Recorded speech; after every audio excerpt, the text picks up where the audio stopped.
I'm Laura Richardson with Relevate. We are Real Estate Elevated. And today's episode of I'm Moving to North Carolina, Now What is a shorts edition. We're going to go back in time and take a look at the decades. So if you're buying a home, if your home was built in a particular time period, there might be some things that you need to be aware of before you purchase.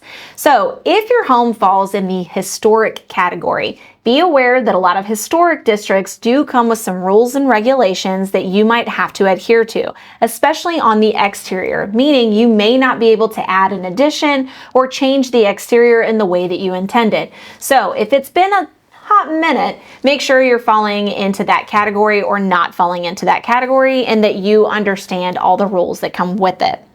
If the home was built in the 1960s or prior, something else to be aware of is whether or not there's asbestos either in the ceiling, so like popcorn ceilings, or ceiling tiles. There was a Clean Air Act that was passed in 1963 that said, hey, stop using this, guys. This could be bad for us to breathe in. However, there were some agreements that were made, and it did take a couple of decades to phase that out. So just be aware that if it was 1960s, 70s, and 80s, sometimes you might still see asbestos in some of those materials. In the 1970s, prior to 1978, we also had another fun product, lead. Lead was actually used in a lot of paint prior to 1978, so you might see something called a lead-based paint addendum on homes that are older. It doesn't necessarily mean that the current homeowner is literally using lead-based paint to this day, but it does mean there could be lead-based paint under the now layers of that exterior in that house. So always make sure that you have a professional painter that knows how to deal with lead-based paint if you see any peeling of any kind on the paint on the interior. Then we move on to the 1980s, where up until about the mid-90s, there was something called polybutylene pipes.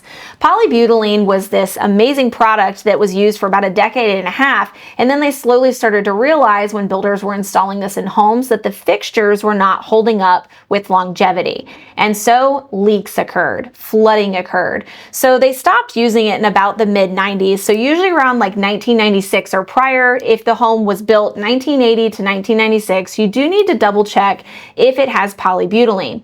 Something to be aware with polybutylene is the fact that it is a material fact if it has leaked or been replaced. The mere existence of polybutylene is not a material fact. So just want to clarify that for folks who might be confused on what information is given by the sellers. And then we move on into the 2010s. So in 2018, corded window treatments actually were something that started to get phased out, and it's because it was a safety hazard. So this is more of a newer and cutting edge one, but they were banned because of those safety reasons.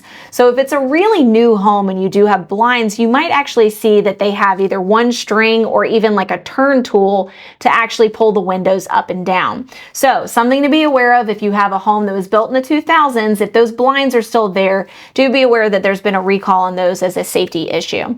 So always look at the date a home was built, not only because of these materials that might have been outlawed, but also the issue of longevity with the major systems in the home. You always want as much information as possible before you buy in our as-is state. I'm Laura Richardson with Relevate. All right, y'all, thank you for joining us today. Be sure to like, share, and follow us on Instagram as well as YouTube. We're also on Apple Podcasts. Again, I'm Laura Richardson with Relevate.